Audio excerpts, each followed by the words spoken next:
Good evening and welcome. My name is Todd Tabutis and I am director of the Art Museum of West Virginia University. It's my great pleasure to introduce tonight's program. First, I want to let everybody know that live captioning is available if you would like it. There is an icon at the bottom of your screen. If you click that, you should be able to access live captioning for the duration of the program. Also, tonight, for questions, we will be using the chat. We will not be using the chat feature. We are not using chat. We are using the Q&A function. So when you have a question, type it there, and we will answer questions as they come along. My colleague, Heather Harris, is Educational Programs Manager here at the Art Museum. She's lurking in the background. At some point, she will appear and help moderate the conversation. Thank you, Heather. So tomorrow, the Art Museum is opening a brand new exhibition, Walker Evans American Photographs. This exhibition comes to us from the Museum of Modern Art in New York City, and it is traveled by Art Bridges. Art Bridges is also a foundation that is generously supporting the presentation of the exhibition here in Morgantown, for which we are extremely grateful. Thank you.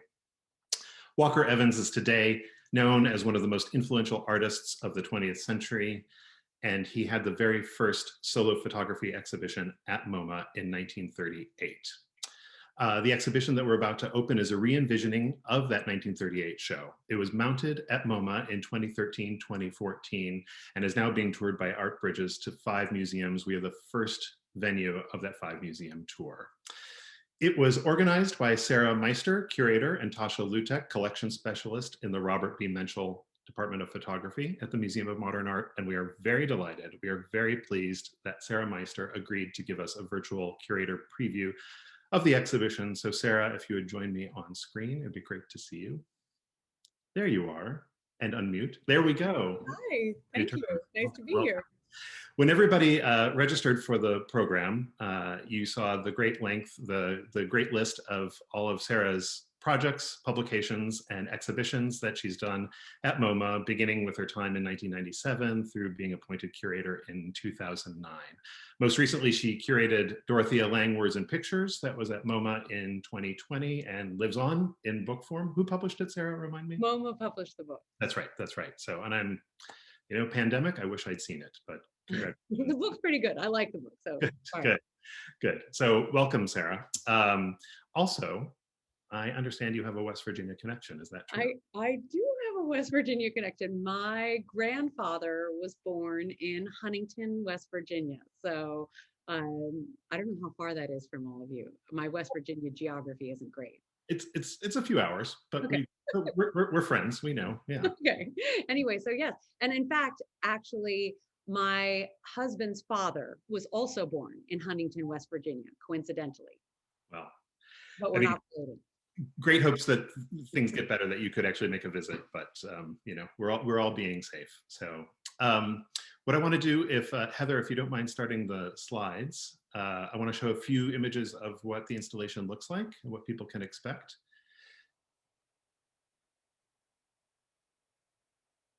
And as you'll see, there we go.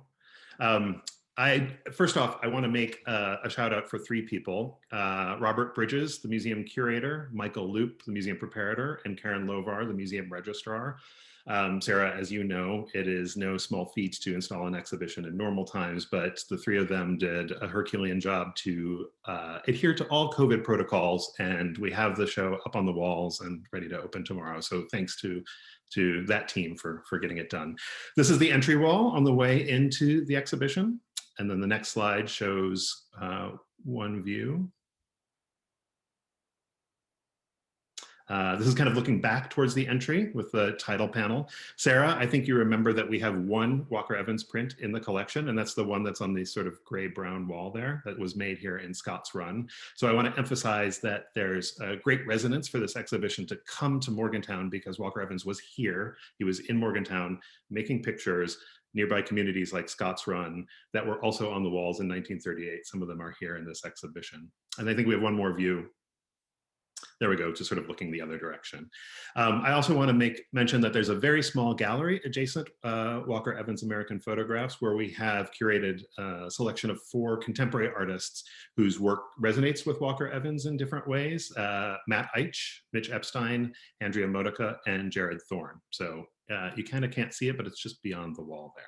So at this point, I think I'm just going to turn it over to you, Sarah. I want to say too that like we really wish you were here and we were all together in the galleries, because I think what everybody is missing is being together around art and having the conversations that make this a rich experience. But the one silver lining, at least around museum programming in the pandemic, is that we can bring people from far away. So I know we have folks in New York and Los Angeles watching. So welcome to the Art Museum of West Virginia University virtually. So thank you, Sarah. I'll turn it over to you. All right, thank you so much. First of all, the show looks great. You know, it's always when you let an exhibition out into the world, you never really know what's going to happen if you're not there yourself to sort of oversee every detail and every spacing. So it's a thrill for me to see the way this exhibition has come to life in West Virginia. I actually thought maybe I would just talk for, 15 or 20 minutes, not too long, and then invite you and Heather back so that we can have a conversation. We can invite any questions from anyone who's joined us. Thank you all for joining us. So I just want to say thank you for inviting me. Looking at this slide, I would also just like to acknowledge the essential help of many colleagues at the museum. Not only, this is a view of the project when we had it on view in 2013, 2014 at MoMA.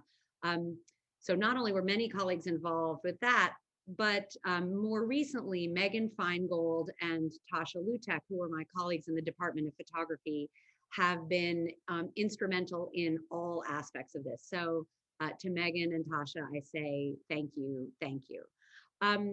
So I thought we'd begin with this installation view, as opposed to what you might imagine would be a starting point, which would be the way in which the show looked in 1938 when it was on view at the museum. And the reason I'm starting with this one is that because the installation views of the 1938 installation are just terrible. The flash is shining off of the surface of the prints. They are kind of blurry and dirty, and they're really just terrible installation views. It's one of the great mysteries to me that Walker Evans, who paid so much attention to every detail and every aspect of the book that accompanied that 1938 exhibition, that when it came to the installation views, he was completely indifferent. And even the museum itself didn't bother to make great ones, and Walker Evans also felt no urge. So so that is a little bit about this story, which is that the book and the exhibition were never the same thing. And so while the book has been a constant, and the 75th anniversary edition that I worked on back in 2013 is still in print, and it is really the thing that Walker Evans spent the most time attending to. Whereas the exhibition had a loose overlap. There were, if the book had 87 plates in it, the exhibition had 100 prints in it, but those 100 prints actually only about 50 overlapped with the book. So these were never the same thing. And for Tasha Lutek and for me, who we worked a lot on what the shape of this would be, and with Drew Sawyer, when he was back at the museum in 2013, we thought a lot about using that as an invitation to reimagine how could the installation in 2013 feel different from that book. Evans himself was not a particularly fastidious printer. Many people printed from his negatives throughout his lifetime. And so we also felt, and he made enlargements, not only, not quite this big in the 1938 installation, but in 1971, when there was a major retrospective of his work at MoMA, he printed, or under his supervision and with his approval, printed some really mural scaled versions of the pictures that were in American Photographs. So this gave us a real license to think, what do we want to do with this installation? This was to celebrate the 75th anniversary of the book in the exhibition, which, as Todd said, was the first one-person photography exhibition and the first one-person photography book at the museum before even there was a formal department of photography. Now, according to legend, Walker Evans did not like the proposal that Beaumont Newhall, who was technically then the museum's librarian, but who would soon become its first curator of photography. And Walker Evans didn't care for Beaumont Newhall's plan. And according to legend, Walker Evans and Thomas Mabry, who was then the executive director of the museum, and Lincoln Kirsten, who wrote the unforgettable essay for the book, they locked themselves into the gallery with some rubber cement and a bottle of bourbon and a cutting knife and installed the whole show in one night. Now, I don't actually know if that's true or not, but it seems like a good enough story to tell. We did not do that when we installed it in 2013, to be clear. But we took some of these nods, including dividing the exhibition loosely along the parts that the book was divided along, which was a first part that I would argue could be described in gross terms as people and advertisements and representations of what people valued. And the second part, let's say again in very loose terms, is more about an American vernacular architecture and architectural details. So although this was just one gallery at the museum, can we go to the next slide, please? We'll sort of swing through the whole installation. So on the left there is the introductory wall text, and you see we have a few other enlargements like you have in West Virginia, but you can also see in this view, the work by Jasper Johns and Robert Rauschenberg in the adjacent gallery. And next view, please. We're going sort of clockwise around the gallery. There you see the Rauschenberg more clearly, more pictures. This is sort of the end of part one. Next picture, please. Then this is the following corner, the beginning of part two, where when we didn't have, let's say, a print in the collection that we felt adequately represented what Evans had done, we took that as an opportunity to make an enlargement that would then sort of vary the scale and the pacing of the installation. Next one, please. And so that was the last corner with a little vitrine that actually nodded to what was in fact the first one-person photography show at the museum, which also happened to be a show of Walker Evans' work. That was called Photographs of 19th Century Victorian Houses. And that was an exhibition in 1933, again with the support of Lincoln Kirsten, that Evans had made, that wasn't considered at the time a photography exhibition. It was considered an architecture exhibition, but many of the pictures from that reemerged and were reused in American photographs. Next slide, please. And here's a sort of view back to where you can see the beginning and end of the gallery and into where Jackson Pollock's number 1 1950 was hanging.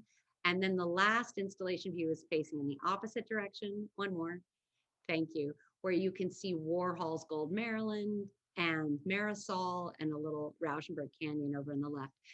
And so all of this is to say that this one gallery where the work was installed in 2013 was one that was quite intentionally in dialogue with a very self-consciously American moment in post-war painting. So as I just mentioned, Johns, Rauschenberg, Pollock, Warhol, these are artists who grappled with what it meant to be American. What did it mean in a moment when New York was taking over as the center of the art world?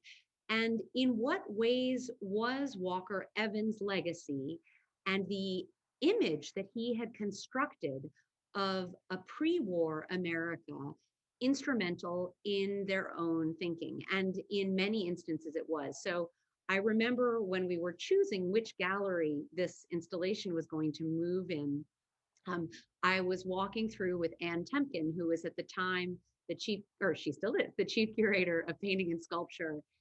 And she walked into the gallery where it was installed.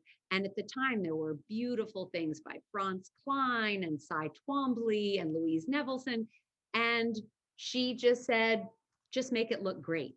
there was never a moment's hesitation. We just took all of those great works out, put the Walker Evans pictures in, and these kinds of dialogues and connections are ones that really presaged in many ways the way we use the collection now. So in fall of 2019, the museum reopened with an integrated display of the collection, one in which photographs and paintings and sculptures and architecture and design all exist along a single loosely chronological spine. And I like to think, and I think Anne would probably say the same thing, that in many ways the Walker Evans installation was a kind of dry run of practice to see how would that work. Did you need what kinds of a connection, how overt did the connection need to be? And I think we decided not that overt. we really enjoyed it. Next slide, please. So now what I think I'll do is talk you through the first 6 plates in Walker Evans American Photographs, just to signal the intentionality of the selection and sequence in the book. This is the first plate in the book. The reason we made it as an enlargement in the exhibition was, frankly, the print in MoMA's collection is very small and quite dark. And the other print where we had opportunity to use a scan was very, very light. And in fact, some of the white areas of the signs were blown out. So we took advantage of digital technologies and merged these 2 images to have one that most closely approximated that 1938 plate that we know Walker Evans spent an enormous amount of time getting just right. In fact, apparently ditching the whole first set of engravers plates. So here I would say Walker Evans is telling you quite plainly what this book is about. This is a book about photos, and he's saying this very plainly from the start. It's a very straightforward frontal view, but it's not the kind of photos that you might have equated with art. He's talking about a very kind of pedestrian functional photograph. And these are photographs for 5 cents that you would use probably for a driver's license, since it also says there applications, cars for road tests. Next image, please. So Evans goes from that image of photos into this that he calls Penny Picture Display Savannah. Again, in the original 1938 book, the titles were not presented alongside the images. So you would have simply been confronted spread after spread with a single image on the right side. And in this one, you were presented probably, or with you might reasonably assume, to be the kinds of photos that might have been taken in the photo studio that was taken, that the first plate represents. Next image, please. And in case you might have forgotten that you were looking at a book of photographs, he then puts in an image that is clearly of perhaps the same kinds of people who might have been photographed in that penny picture display, but here they are in their sort of vitality and humanity and sort of in the sea of life, of other pictures of people. But this is almost the opposite. This is another way in which people are pictured that in fact is kind of, he's pointing to the range, to the different ways in which a picture can be made in a studio or in the street. Next image, please. And again, then he's pulling you back. So Evans is constantly this tension between external and internal, between image and representation, between someone who is an individual and a recognizable type.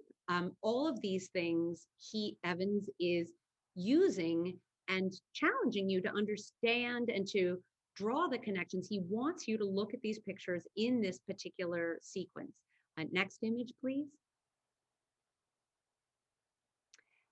And then again, he's drawing back, reminding you that you are not looking at a picture of this woman, but at a photograph of this woman in a real space, standing before a barber shop where the mirror, to me, anyway, this just happens to be one of my favorite pictures. And next, please. he leads you in, but instead of the barbershop, this is, as he calls it, the Negro barbershop interior and in Atlanta. And he, so he's bringing you along, he's teaching you to look at photographs, which is in part why this book, American Photographs, has come to be appreciated as the first photo book that suggests how a sequence of images can be its own work of art. And maybe if we could take down the PowerPoint for a minute, what I thought might be nice, because I do think the materiality of it is part of it. So it is important that you look at them as you can look at them as a sequence of images on the screen. You can look at them as a sequence of prints on the walls, but you also really get a feel for it when you understand, sorry, that's my living room floor, the book itself and the ways in which these pictures exist on the plane.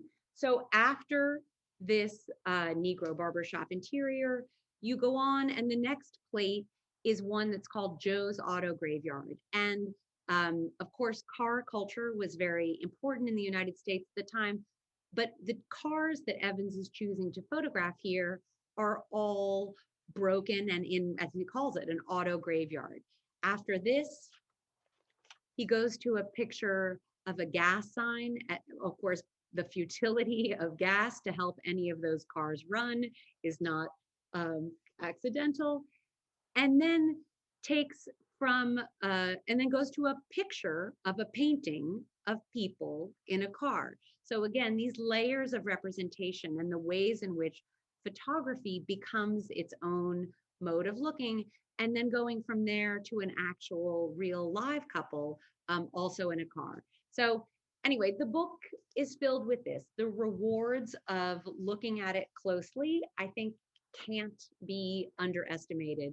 And to me, it was very rewarding to think of putting this back in print. The book had been in print, out of print for many, many years, but for $35 or probably less if you go to someone we won't name, you can own this. You can have this in your hands. And I would say generations of photographers, curators, and other just photography enthusiasts have enjoyed this. And if you're really paying attention when you walk through that exhibition, you'll notice the many ways in which not just the sequence and the groupings differ and are the same, but also even the croppings. Evans was just not concerned. He was concerned with making the book exactly what he wanted it to be, and the exhibition really took on a different form. Could we go back to the slides, please? So I have to think 2 more slides that I'll go through fairly quickly, or 3. Sorry, I know I'm making it complicated. I forgot that next one. Great. So I just wanted to point to 2 more recent installations at the museum. This was in an exhibition called Lincoln Kirstein's Modern, which was one of the last exhibitions before we closed for the renovation and reopened in 2019. And Lincoln Kirstein is somebody who, so the Evans pictures are on the gray walls in the gallery that you're sort of standing in, looking into others. But Kirsten is a really important figure, and I just thought, after having worked on this Dorothea Lange words and pictures, the ways in which his words inflect our understanding of Evans' photographs is, to me, almost as rewarding an experience as looking through the pictures themselves. I know that might be sacrilege, but I really, I am continually surprised when I read Kirsten's text, the ways in which it seems to resonate with whatever it is I'm thinking about those days. So when I was working on Walker Evans, Dorothea Lange words and pictures, it was one kind of meeting. Then I reread it again earlier today, and he's talking so much about the amateur and the saloniste and the idea of what a sort of an unimagined picture looks like. And that connects very much to the next exhibition I'm working on at MoMA about Brazilian modernist photography and amateur circles and salons. So I feel as if with Kirsten, I just can't get enough. So what I thought is that I would read a tiny section, and by that I just mean a sentence. I won't I won't overdo it. Just to give you a flavor for the language. It's a little bit different than the section of this that we chose for the introductory wall text in the exhibition. So now you get 2 points. He writes, "Here are the records of the age before an imminent collapse. His pictures exist to testify to the symptoms of waste and selfishness that caused the ruin and to salvage whatever was splendid for the future reference of the survivors." Pretty good, huh? Anyway, so Lincoln Kirsten was amazing. He was very important for bringing a lot of bringing these exhibitions to bear, both American photographs and the Victorian architecture, and of course to bringing the pictures into the museum collection so that we can hang them on the walls today. Next picture, please. We do also have 3 photographs by Walker Evans, and you see there on the far right, the penny picture display, in the center, the Negro barbershop interior, and the left is the kitchen wall Alabama farmstead. So these are 3 photographs that Phil Taylor and I chose to feature in a gallery that we called Picturing America. So this opened in last October, well, October of 2019, when the museum reopened. And for us, one of the things that Phil and I were interested in doing was playing up this connection in American vernacular representation. And by vernacular, I mean not only photographs that weren't necessarily intended to be works of art, which is actually the sort of visual language that Walker Evans really held close at heart, but also the connection to the next, the adjacent gallery, which you can see here on the left, which are paintings made by self-taught or naive or folk artists. And this idea of how an unembellished or very straightforward mode of representation could represent for Evans both the most authentic and unvarnished view of America at that time. This little pairing gets at that. And then the last image that we have here, thank you, just shows how Phil and I were thinking of contextualizing Evans' work within a broader context of American photography at that time. So Evans had made a lot of the, I think 30-something of 38 of the photographs in American Photographs were made while he was working for the government, for the Farm Security Administration in the 1930s. And here you can barely make out, so please come to 53rd Street if you can. And you'll see work by Dorothea Lange and Robert McNeil and others who were also working for the government at the time. And one of the points that I think Phil and I were trying to make was that we really wanted to underscore that the privileging of making art for art's sake as opposed to art for hire or art on assignment is a sort of a false hierarchy, and one that today and going forward, it feels very important to be challenging these presumptions of what makes something worthy of consideration in a modern art museum. And photography really is the medium through which that can happen. So maybe we'll pause there and invite questions and comments. And Great, Sarah, that was terrific. It was I knew the history having worked on this project, but it was so good to see it all together. We have well, I also have my copy right now, so let's all do our. I should say I make even though I wrote the afterword, I make no royalties. So I'm not. Just be clear, no conflict of interest. Well, the first question that came in the Q&A, I think is also important because we have some students in the audience. We are an academic art museum, and being that this show was at MoMA and Walker Evans now has this long life with the institution, can you speak to this show in relationship to the idea of photography being welcome in the art world? Sure. Yeah, it's a good question because, you know, when the museum was founded in 1929, one of the guiding principles of Alfred Barr was that he was interested in modern art in all its expressions, and that encompassed design, film, photography, really everything, architecture, of course. But when it took a little while for him to make a case for each of these things and to have curatorial departments dedicated to each. So even though photography, Barr declared this in the beginning, that's 1929, it wasn't until 1940 that there was a Department of Photography established. Now, if you're doing your math, you're realizing that 1940 is after American Photographs was on view. And so, as I mentioned, Beaumont Newhall, who became that first curator in 1940, in 1938, he was the museum's librarian.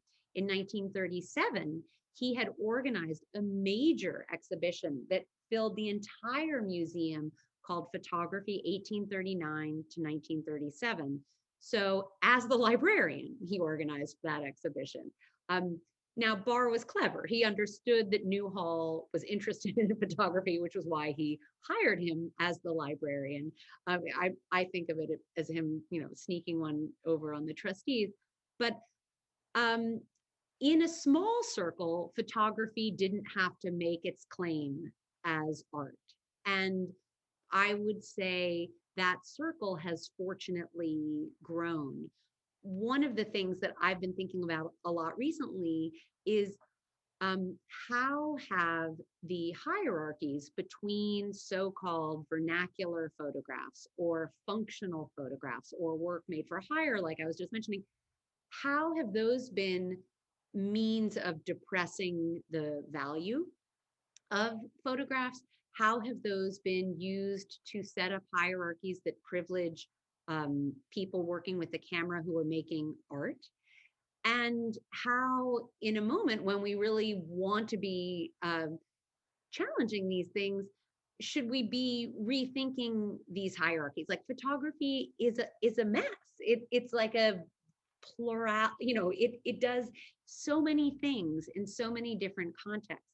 And one of those contexts, I would say, is that it can really hold the capacity to inspire change, to bring meaning and beauty into people's lives, to capture important in other words, photography does all of these things. And when we stop trying to settle on the hierarchies and the divisions and worry about whether it's art or not, and of course, no place has been more culpable of trying to make sense of the media than MoMA, although I would also argue that I've been looking at the history and it's messy in a nice way, meaning, there are interesting examples of a past embrace of all different kinds of photographs made for all different kinds of purposes.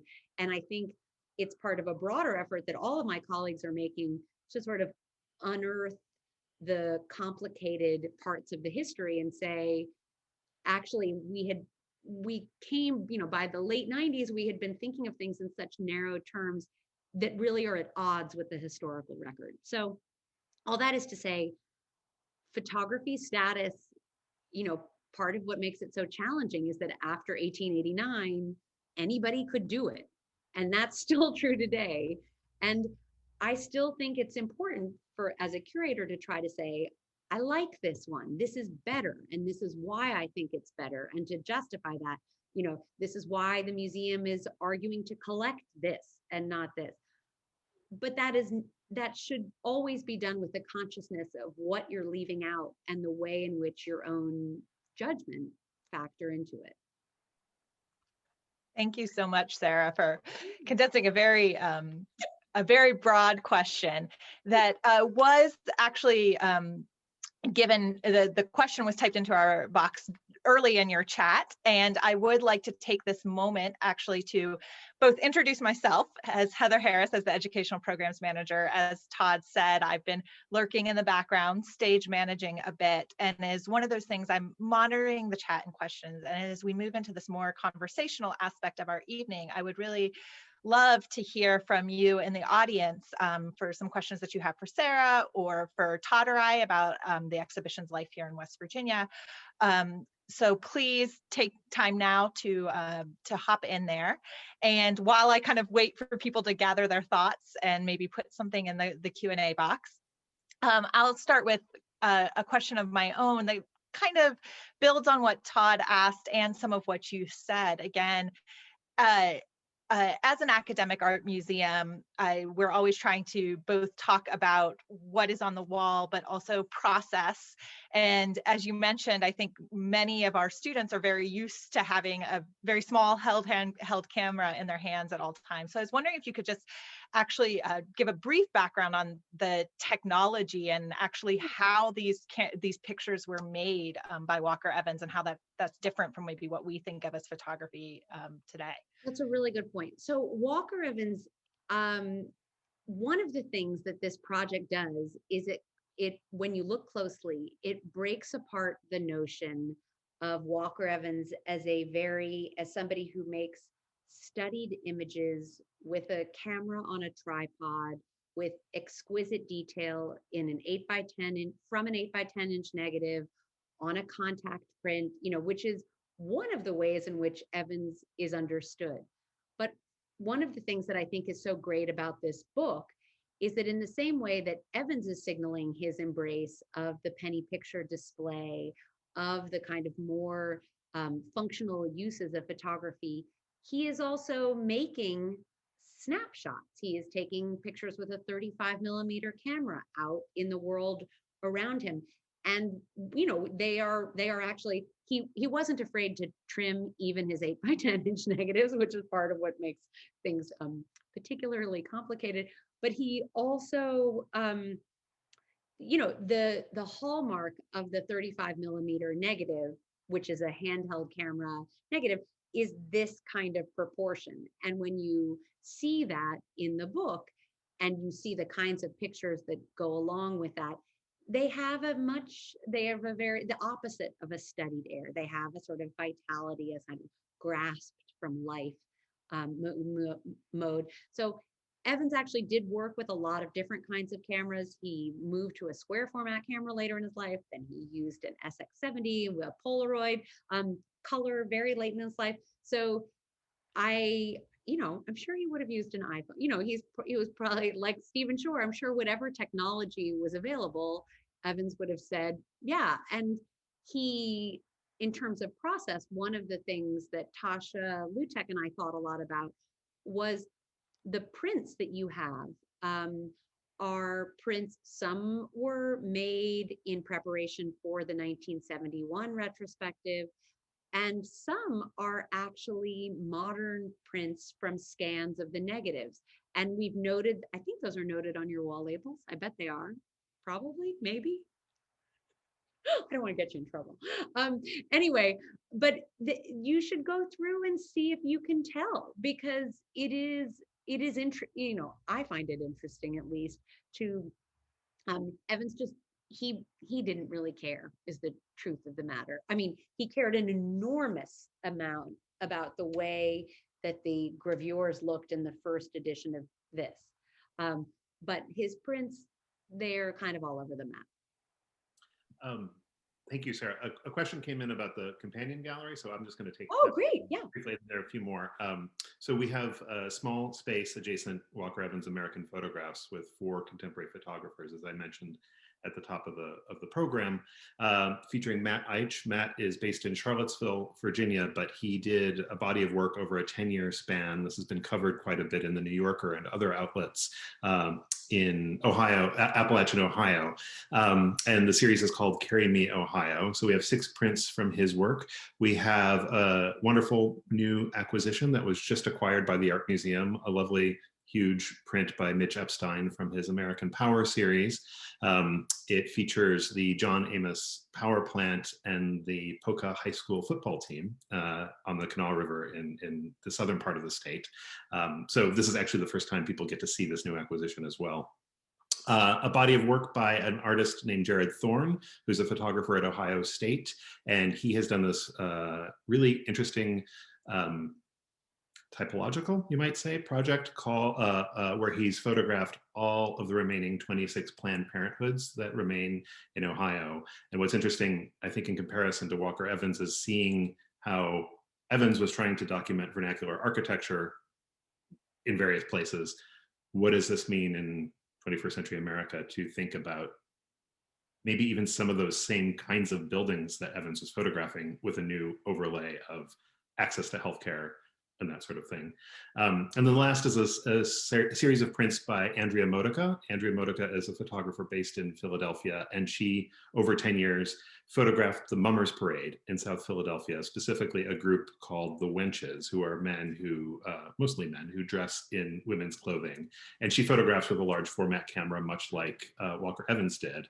And because they're platinum palladium prints, for people who don't know, they are actual size of the negatives, and they're very lush and beautiful. So this in no way represents all of the photographers working in the region that Walker Evans covered, but we had a small space, and those are the four that we hope will create a conversation. Because I think when you talked about how well Walker Evans was able to converse with Rauschenberg and Marisol and Johns, we wanted to sort of have that same thing. So, and then.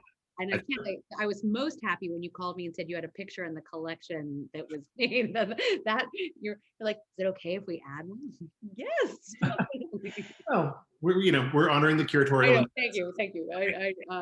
So there is one. It's like the wrong project to feel too fastidious about the ownership of it. No, don't show any more Walker Evans. We're done. Yeah. So with that, I think there's a few more questions. So a couple of people have asked. So it is interesting. We were talking about both the significance of place, and one of the reasons that we were interested in bringing this exhibition, or we jumped on it when it was offered by Art Bridges, was the fact that Walker Evans made photographs in nearby Scotts Run. And so someone else, and this is something that I don't know, and I'm not sure if you do, but they were wondering if there were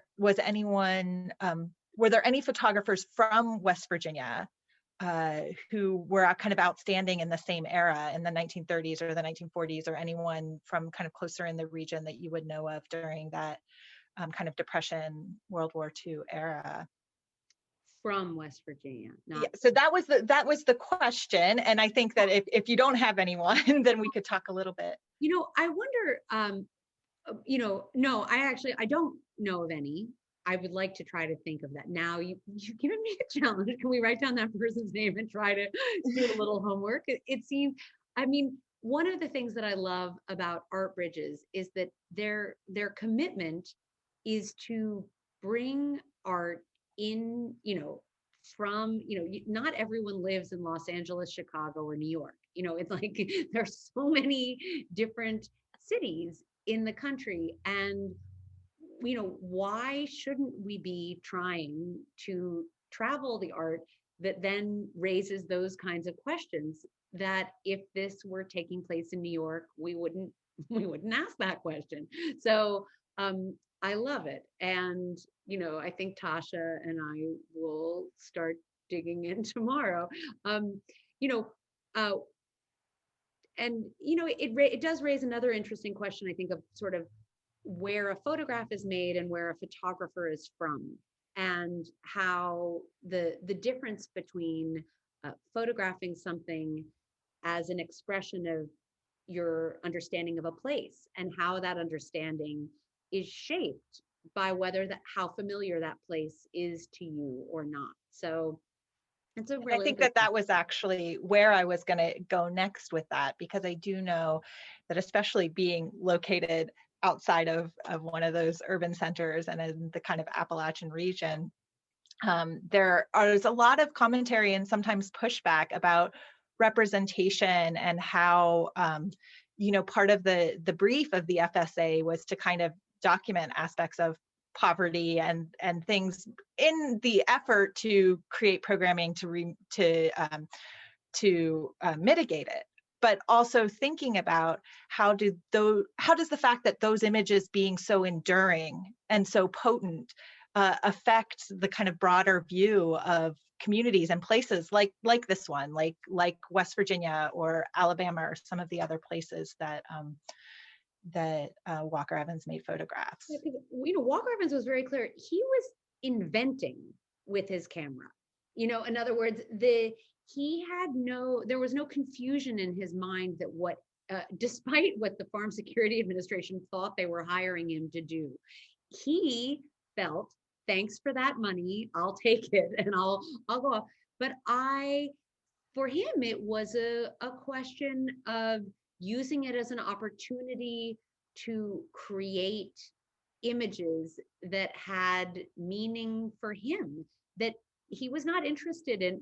Some Farm Security Administration photographers did feel, like Dorothea Lange, a sense of obligation to the people on the other side of their camera. But I think we say in the intro text, and Tasha, correct me if I'm wrong, something like Walker Evans invented a picture of America that we have come to accept as a fact. And it's an expression of how talented he was, and of course, the sort of slipperiness of photography and truth and veracity is like, we accept it, but we also ought to be challenging it, and for exactly the reasons you're saying, Heather.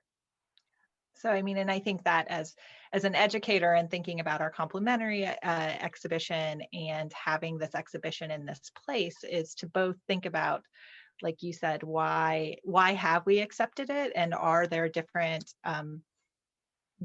images of America and of this region that could also speak to different components of this place? Because, like I said, I think that we all, even if we're not familiar with photography, those images of Walker Evans and Dorothea Lange are seared into our brain in a way that it makes it hard sometimes to imagine another image or imagine another way. And maybe, just as I'm thinking about it, I'm thinking also, maybe part of it is not just how can different images, but how can the same image be understood in different ways on the walls at your museum. So anyway, I'm really thrilled it's there. So I hope I get to come see it. We hope so too. So actually, Tasha, you've been kind of shouting out Tasha a little bit, and she actually has a question. She has a question for you. To Tasha, because we have worked together with our MoMA's Walker Evans collection for years and years and years. Yes. And years. So she's actually talking about the Library of Congress prints. So I am not sure if it was highlighted earlier in your talk, the idea that some of these prints are actually coming from the Library of Congress, and she'd like to know the significance of Evans's negatives being held there in particular. Yeah, thank you, Tasha. So she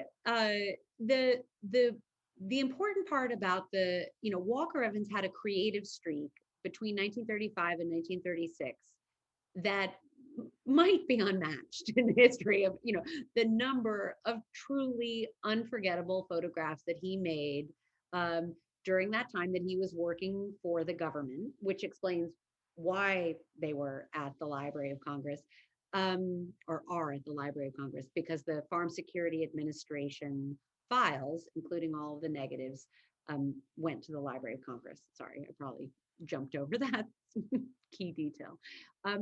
But what that means is that the pictures are eminently accessible and have been since the moment they were made. Now, Evans often, because he was smart, he would not infrequently take two pictures with his camera and tripod in the same position.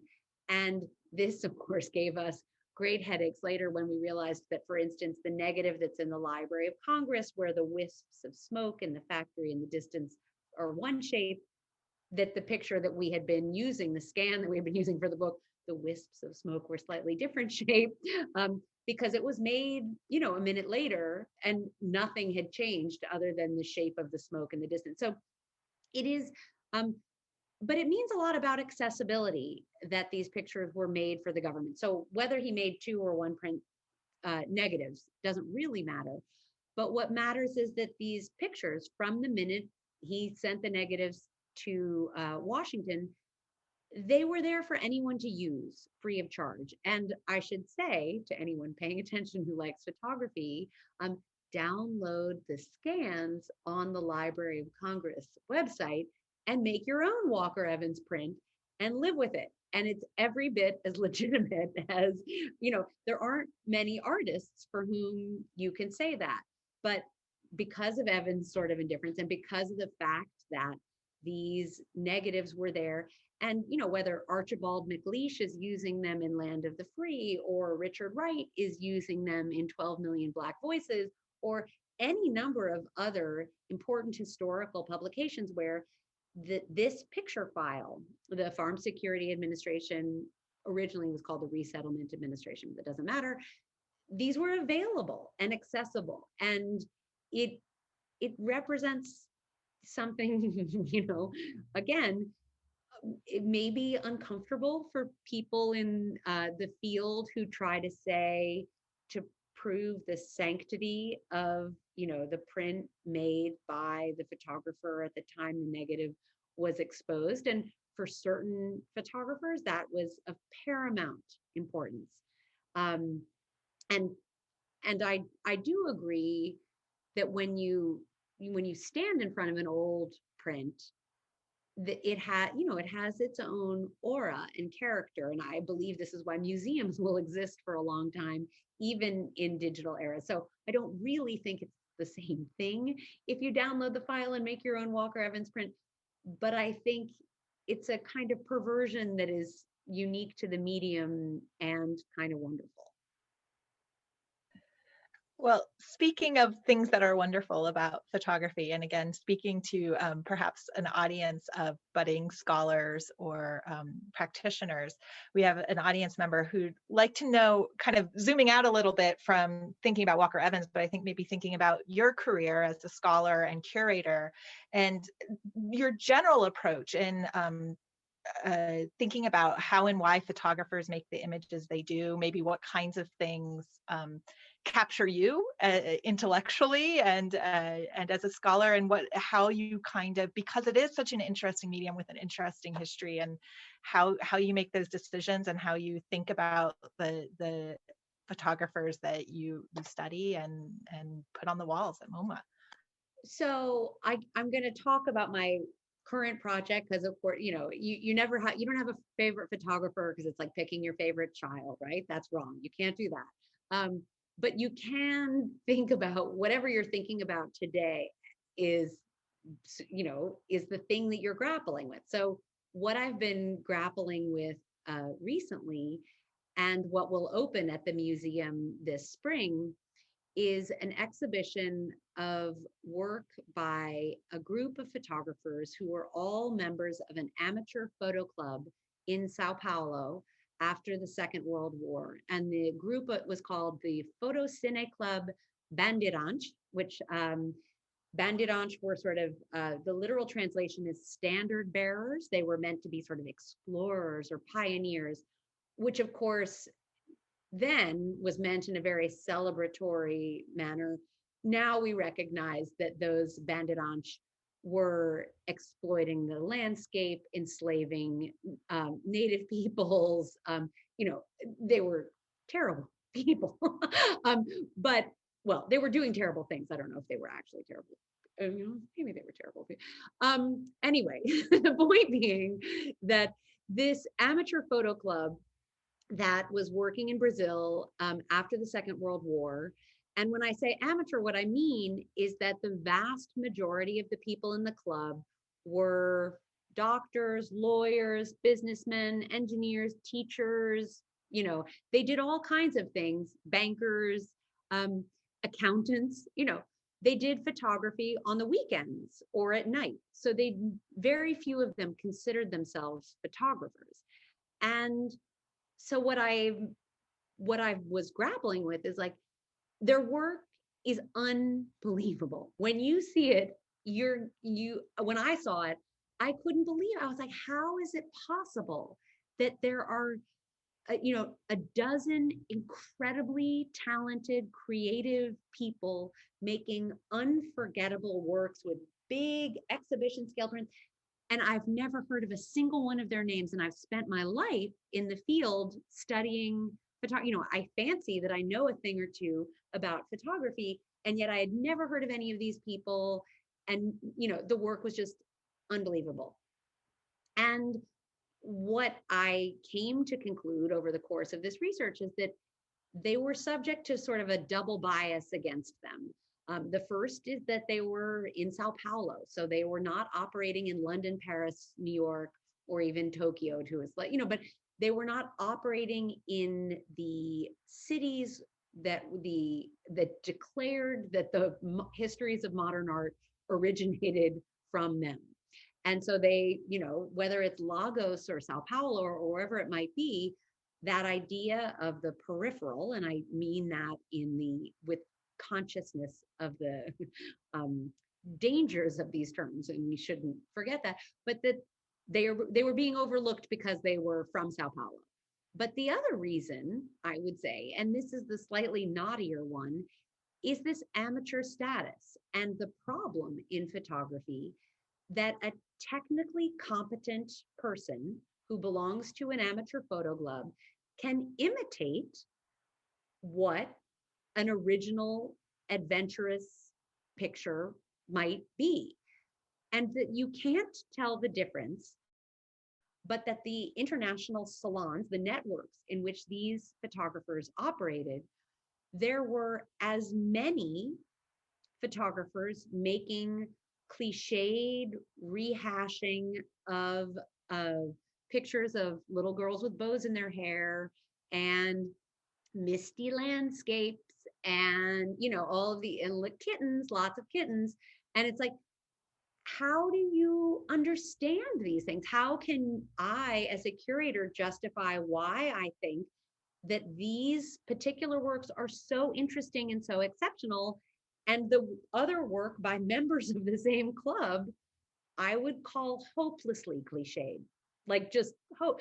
And this, I think, is so interesting because it really gets at my own prejudices and biases, and how do I come to terms with what I like. And I would say this is one of the things that curators and art historians do, is that you really dig in. And when you really dig in, you go into the historical record. They published a monthly bulletin, and through that bulletin you can understand both the incredible network of writers and thinkers and artists from across Latin America and around the world, whose ideas and whose challenges they were really taking to heart. Those of them who were trying to take it seriously, not all of them were.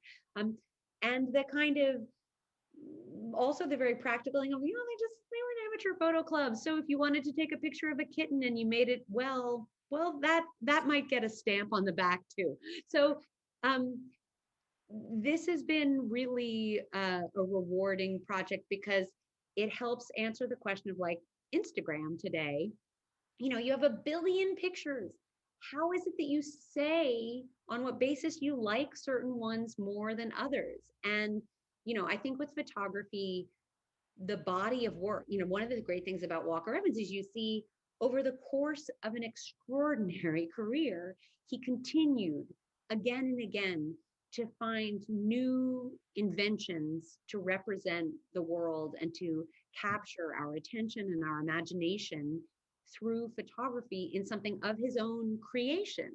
And it's there that I think the best of the Photocine Club Banderange members, the FCCB members, really stood out, because they were continually reinventing and reimagining and doing things that when you have the luxury of seeing the whole career, you can defend that.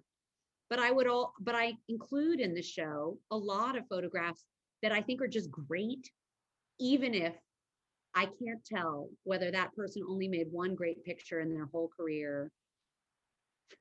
So I find that really interesting. So we now know, when does the show go up at MoMA? It's shifting a little because of COVID. Sure. Between March and May. So well. I have about 1,000 questions for that. Okay, photoclubismo is what it's called. So Okay, thank you. We do have somebody who has raised their hand, so I want to give them an opportunity perhaps to ask oh yeah. if that's what they want to do. I'm going to actually allow them to talk. So Joyce, I think you wanted to ask a question. I love it. But you have to unmute yourself, Joyce, otherwise we can't hear you. Okay. Yes. We have a Walker Evans. My husband is a great advocate of photography. So we have Walker Evans prints and various things. But at any rate, I have one print here that is a graduation print with a rocking chair in front of it. Or are you familiar with that at all? Yeah, I'm gonna just try to see if I can pull it up so that everybody can see what I'm pretty sure. Well, if you're saying rocking John chair, he has collected these and has bought these from Sotheby's. great. So I'm sure they're legitimate. Yeah, well, you have real ones. So that I should say, when I was saying you could download one from the Library of Congress, I'm in no way confusing that with the beautiful, there are beautiful historic prints from these negatives that ought to be valued. So, and yeah, I think you mean this one. Can you see what oh, Heather and I found the same one together. Yes. Yeah. Yes. Yeah. So what I want to do is convince Todd that we have enough of Dorothea Lange, and he's been collecting these, that we should have our own exhibition, but up at WVU. I really think that. I think that we have, but this is the one that could you enumerate on that, please? Sure, I'll talk a little bit about it. So, the anchor. Can you show that print again so that they know? Sure. So sorry about the reflection of the lights. Heather, maybe yours is better. Well, here, I can try and hold it while you talk. Print. Okay. So it is a very beautiful print. To me, it's about how Walker Evans takes the sort of humblest corners of American life. But here, the broom, I would say, you could read it as a nod to William Henry Fox Talbot's Open Door, which was one of the earliest photographs that was really intended to be read as a work of art, where the broom was sort of leaning in an allegorical way by the door. I think that the chair itself, this is an expression, yes, talking about folk. Why the broom? Why the broom? I don't understand that. I would say my guess is that Evans happened upon this scene, meaning he wasn't the kind of photographer who would have put the broom there. He was the kind of photographer who saw something that caught his attention. So when I was saying that the broom, my guess is that part of what Evans may have liked about the broom, and I say this may have, I have no idea, I'm just guessing. Well, I'm looking at that. The broom looks very new, or fairly new, but the linoleum on the floor has a patch out on the upper, or on the lower left side. It's a very worn floor. You've sort of got hodgepodge, right? And then you have the graduation poster, and you of course have you have Santa Claus. So I would say Santa Claus, not to ruin anyone's Christmas coming up, but since Santa Claus is not real, sorry if you, I hope there are no children watching. But Evans certainly, I think, is enjoying that as a nod to saying that the photographs themselves are as not real as Santa Claus is not real in that Coca-Cola ad. So it's sort of bringing together sort of American folk construction of the broom, of the rocking chair, of these different layers of imaging of advertising and commercial culture, and what that says about the priorities of the communities that he was going into. But I think it's also just about the fictiveness of photography, which was something that, as we were saying, Evans makes things up.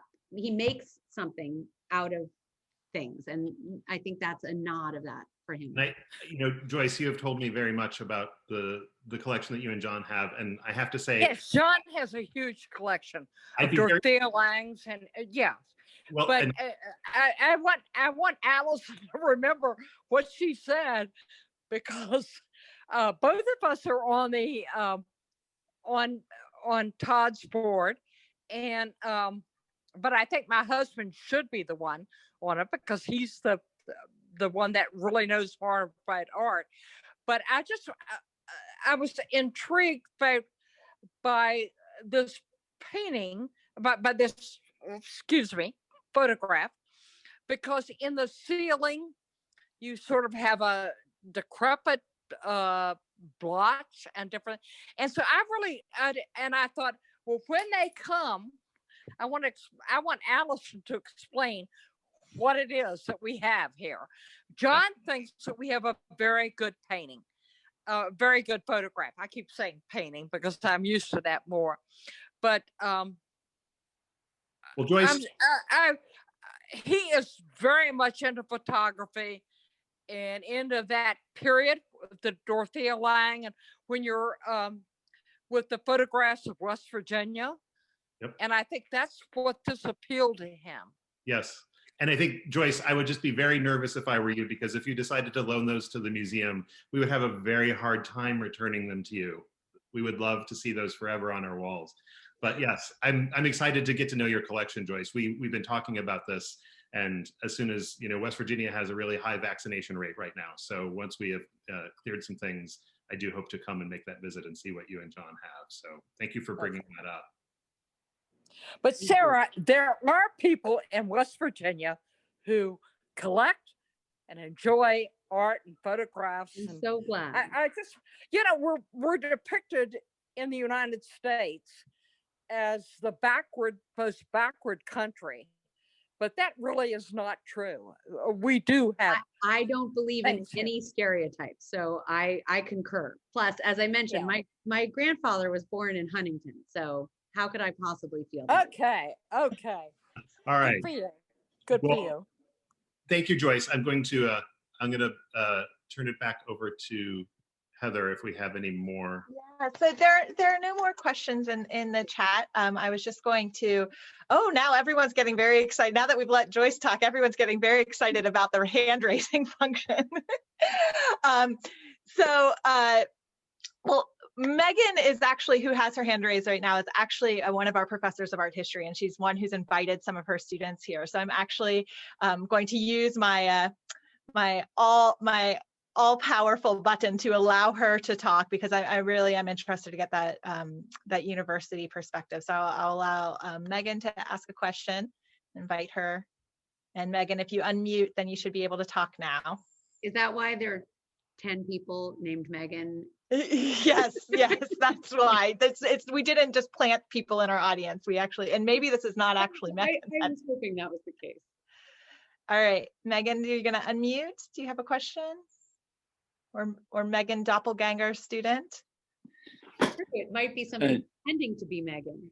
I just hit the button by accident. Okay. So that's what we do. So we'll just wave and say, thanks for listening. Okay, so we are going to revert to, if anyone has any questions and ask any further questions, if they could put it in the Q&A box, just so that we avoid those kind of snafus, although it was wonderful to hear from Joyce. So I think, like I said, we're getting toward a wrapping up point, but the one kind of last question I had, and I was so fascinated by what you said about sequence and about how careful it was in the book, and then how carefully you kind of tried to give that feeling in the space. And I wonder if you could talk a little bit. I think I'm just thinking as an educator in COVID, where some of these experiences might have to be virtual, and how that might affect kind of that experience of the sequencing and the feel of moving through the gallery, and how that would relate to kind of your vision for the exhibition. I think one of the fundamental things that you can say about photography is to remind people that what you see on a screen and what you see on a wall and what you see in a book are three different ways of receiving images. And so it was in part why I asked you to sort of pause the PowerPoint and you take out the book and you show some of the plates there, because I think, and then you show an installation view to show how they look, lined up. And I think that one of the joys, another gallery actually that Phil and I worked on looks at, that's on view at the museum now, looks at images and ideas in circulation and thinks about books and magazines and newsreels, and even over the radio, it's like, how do pictures travel? And while, especially in the 21st century, a photograph really can be almost anything. It can be something without a materiality or a scale, but maybe the more precise terminology would be to say that's a photographic image. And in the traditional sense of the word, a photograph has a size and a scale, and you might frame it, you might not frame it. Walker Evans did both in 1938. Some of them he just glued to the wall. But I think helping as an educator, helping raise people's consciousness that I don't think you need to privilege the work of art on the wall is one thing, and it's important and it carries, I find that the kind of sublime. And in COVID, you can really go into a gallery. You can come to MoMA and you might have the gallery to yourself. You get to just peacefully stand there and enjoy. But the book is its own kind of pleasure and is not to be dismissed. And the internet and the screen represents an accessibility and a way of sharing that is also something that I think is really valuable. It's another way of communing around images. So yeah, you can tell I'm tired of all the hierarchies, but I am interested in the differences. And yes, and I think that is a really beautiful way, as we're kind of wrapping up our Q&A, to both thank you for your time here tonight, and as Todd said, as sort of silver linings, that we can have guests who might not otherwise be able to travel to us in the virtual realm, and also that we will have opportunities to experience this exhibition virtually. I have some different plans for that. We've also received some more funding from our Art Bridges to help to facilitate that, so we're very, very grateful. But also to invite all of our audience members, if you are nearby and you at all can, we are, as of this afternoon, open to the public. We ask that you book tickets via our website. Admission is always free. Speaking of accessibility, the ticket function is just to reserve your time so that we can maintain social distancing and kind of COVID protocols. But we're open Fridays, Saturdays, and Sundays. And we would really love for as many of you as possible to come and experience. I think that word sublime is apt. I walked through the gallery this afternoon after it had been installed and definitely got that feeling. So please book a ticket on our website. Also, we will, for those of you who are interested in the companion exhibition, some of our future speakers throughout the semester are photographers whose work is being featured in our companion exhibitions. So our regular Lunchtime Looks lecture series will include some of their perspectives and some of their works of art. So if you're interested in that, check out our events page and register. You all obviously know how to do that. I'll throw it back to Todd if he has any other closing words, or Sarah as well, before we say goodnight. Truly, thank you, Sarah, for taking time this evening to give us a preview. While you do say that the virtual world allows certain things to have a sneak peek, even if we couldn't be in the galleries together, I really appreciate it. And also, huge thanks to Tasha in the background for her work on this as well, and to the Museum of Modern Art for letting us be the very first venue for this wonderful opportunity. So. Great. We couldn't be happier. So thank you for the invitation. Yeah. All right. And thanks to all of us who joined us here tonight. We'll see you again soon. Be safe. Be well. Good night. Good night.